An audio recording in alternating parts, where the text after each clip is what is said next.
پھر اس کے معانی کا بیان بھی ہمارے ذمے ہے۔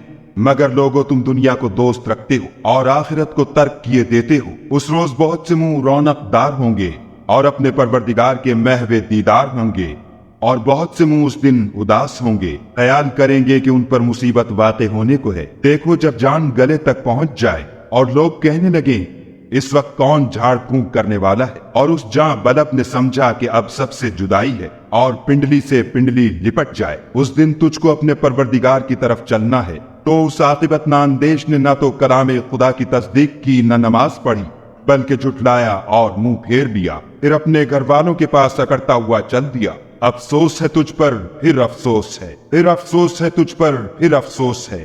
کیا انسان خیال کرتا ہے کہ یوں ہی چھوڑ دیا جائے گا؟ کیا وہ منی کا جو رحم میں ڈالی جاتی ہے ایک قطرہ نہ تھا؟ پھر لوتھڑا ہوا، پھر خدا نے اس کو بنایا، پھر اس کے اعضاء کو درست کیا، پھر اس کی دو قسمیں بنائیں، ایک